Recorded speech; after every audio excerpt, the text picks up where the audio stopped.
It's Black History Month, and guys, we are not doing too well. I think we need a refresher. I'm looking at you, Virginia. Hi, kids. It's February again, which means it's time for Great Moments in Black History. Rosa Parks sat down, Martin Luther King made a speech, Barack Obama. This has been Great Moments in Black History. I'm sorry, what? No. That is not all of Black history. But my notes say that... Are you kidding me? You have not learned enough about Black history. People know Martin Luther King and Harriet Tubman, and not even really a whole lot about them. We can only talk about the bus boycott and the I Have a Dream speech. When we get to the civil rights movement, it's literally just King and X. Well, I definitely remember learning about the civil rights movement. 1968, when racism ended. 1968! Did Trump wake up this morning?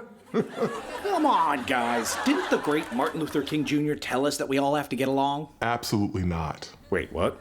King is difficult, he is challenging, uncompromising. At the end of his life, a radical social democrat who denounced the United States government as the greatest purveyor of violence on the planet. But again, that doesn't really make for a good Hallmark moment. You know, you can't separate children from their parents at the border and then tweet out congratulations about Martin Luther King's great legacy. Next, you're gonna tell me that George Washington Carver didn't even invent the peanuts. That's so wrong, I don't even know where to start. Okay, your turn. What do you want to teach these kids? I mean, Rosa Parks is another person who is hidden in plain sight. She's not who you think she is. Oh, I think I know exactly who she is. A brave seamstress in Montgomery, Alabama. When the bus driver ordered her to move, she quietly, so quietly, said no. Wrong again. Rosa was not a tired lady on the bus. She was a freedom fighter. She was a liberator. She was a badass. Rosa Parks was a radical.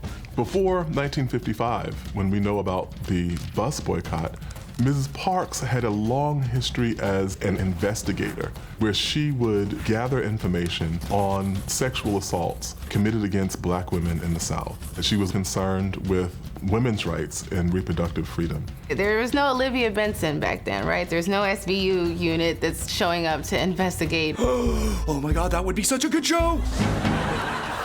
Just stop. Thank you all. I've learned so much. And that's all of Black history. How old were you when your mind just got up and walked away from you? Okay, good point. Who's next? I think that Bayard Rustin is one of the people who's kind of almost criminally under-recognized. Oh, yeah!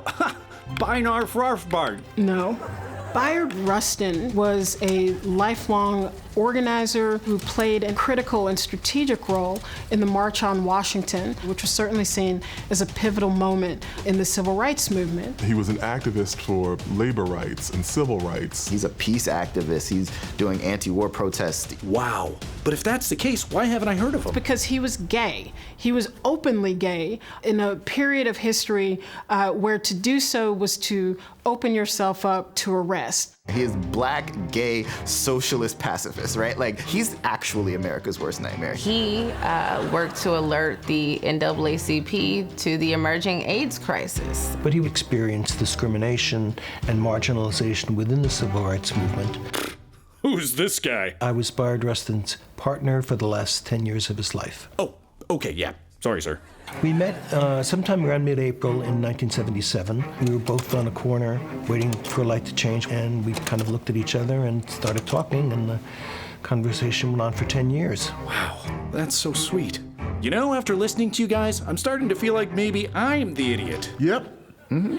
Oh. Sometimes it's a little frustrating to see Bayard overlooked, but I also understand what happens when people write history. The problem with sanitizing Black history is that we really neuter it of its usefulness in the present.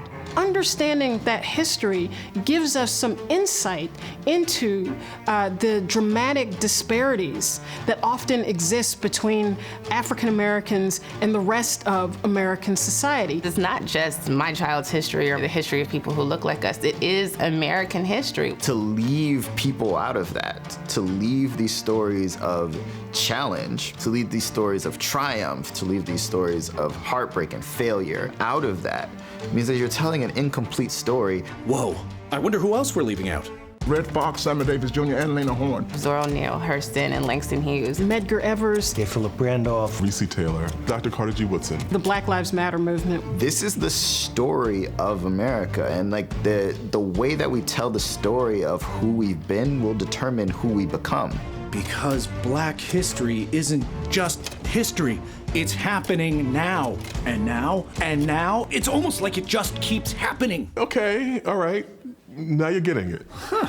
Guess I'm invited to the cookout. Please stop. By the way, when/where is the cookout? Oh, and has anyone signed up to bring the mayonnaise salad yet? Yeah, no. There's no cookout. This has been just a few of the many great moments in Black history.